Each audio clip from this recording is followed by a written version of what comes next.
लगता है कि बांग्लादेश के बुरे दिन स्टार्ट हो गए हैं। शेख हसीना बड़ी मुश्किल से बांग्लादेश की इकोनॉमी को संभालने की कोशिश कर रही थी। भारत भी कई सारे प्रोजेक्ट्स के जरिए बांग्लादेश की मदद कर रहा था, लेकिन इनको भारत की दोस्ती रास नहीं आई। इसलिए इंटरम गवर्नमेंट बनने के बाद से ही प्रोफेसर मोहम्मद यूनिस भारत के साथ रिश्ते खराब करने में लगे हैं और दूसरी तरफ पाकिस्तान के साथ रिश्ते मजबूत कर रहे हैं। लेकिन अब यह कुदरत का की निज़ाम है कि भारत को दुश्मन बनाने के बाद अब बांग्लादेश की फाइनेंशियल कंडीशन बद से बदतर होने जा रही है। दरअसल किसी भी देश की सरकार के पास जब पर्याप्त मात्रा में फंड्स नहीं होते हैं या फिर टैक्स कलेक्शन गवर्नमेंट स्पेंडिंग से कम होती है, तो उस केस में गवर्नमेंट को मार्केट से पैसा उठाना पड़ता है, जिसको डेट कहा जाता है। सरकार द्वारा सवन बॉन्ड्स इशू किए जाते हैं, इंटरनेशनल इंस्टीट्यूशन से लोन लिए जाते हैं, फॉरेन इन्वेस्टर्स से पैसा उठाया जाता है और फिर उस पैसे को सरकार अपना खर्च पूरा करने के लिए इस्तेमाल करती है। एंड ऑलमोस्ट दुनिया के सभी देशों की सरकारें डेट उठाती हैं। अब इसमें कोई भी बुरी बात नहीं है। अब होता क्या है कि जिस भी देश की सरकार डेट उठाती है उसको वो डेट कुछ टाइम पीरियड के अंदर वापस भी पे करना होता है। अब ऐसा तो है नहीं कि दुनिया के सभी देशों की फाइनेंशियल और इकोनॉमिक कंडीशन सेम है। सभी गवर्नमेंट्स के रेवेन्यू स्कीम्स अलग अलग होते हैं। कुछ देशों की जीडीपी स्ट्रांग होती है और कुछ की वह इससे यहाँ पर रोल आ जाता है।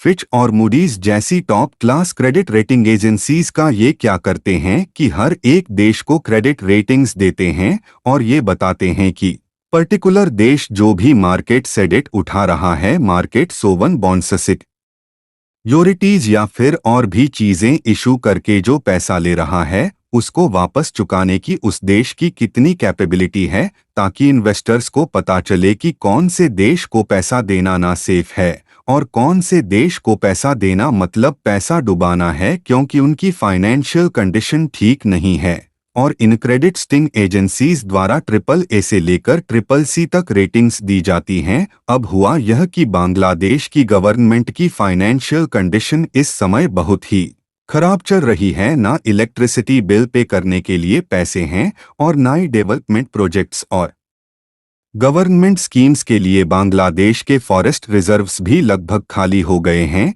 इसलिए बांग्लादेश की सरकार मार्केट से डेट उठाने की लगातार कोशिश कर रही है।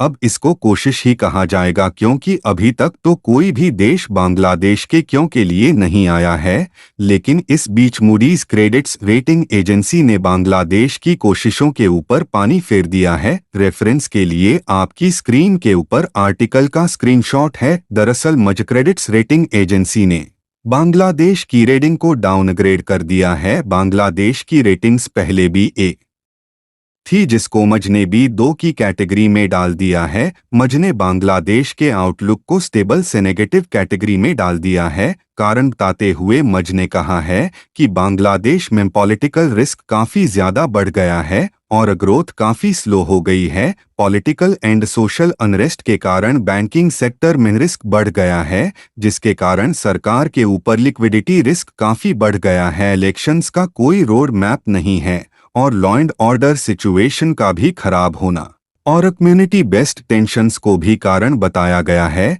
जिसके कारण डोमेस्टिक मार्केट में डिमांड और सप्लाई काफी वीक हो गई है। अब इसका मतलब है कि बांग्लादेश की इकॉनमी बद से बदतर होने की तरफ बढ़ रही है। देश के ऊपर एक्सटर्नल डेट काफी ज्यादा बढ़ जाएगा। करंट अकाउंट डेफिसिट काफी ज्यादा बढ़ रहा है। इसके अलावा बांग्लादेश की सरकार के पास शॉर्ट टर्म फॉरेन लायबिलिटीज को पूरा करने के लिए ग्रोस फॉरेन रिजर्व्स वो भी पर्याप्त मात्रा में नहीं बचे हैं। मज की रेटिंग्स क्रेड करने का मतलब है कि अब जो बांग्लादेश की गवर्नमेंट डेट उठाएगी उसके लिए उसको ज्यादा हायर इंटरेस्ट रेट पे करना पड़ेगा। इसके अलावा मज की रेटिंग कम होने से इन्वेस्टर्स का भरोसा किसी भी देश की सरकार के ऊपर कम होता है। डेट लेने में काफी परेशानी आती है और देश में नई इन्वेस्टमेंट बिल्कुल नहीं आती है, देश की करेंसी की वैल्यू भी डेप्रिसिएशन हो जाती है। पिछले साल भारत ने $4 बिलियन देकर श्रीलंका को इसी तरह के फाइनेंशियल क्राइसिस से निकाला था। उसके बाद हमने मालदीव्स की भी मदद की थी। अब देखना यह होगा कि क्या मोदी सरकार बांग्लादेश की मदद करती है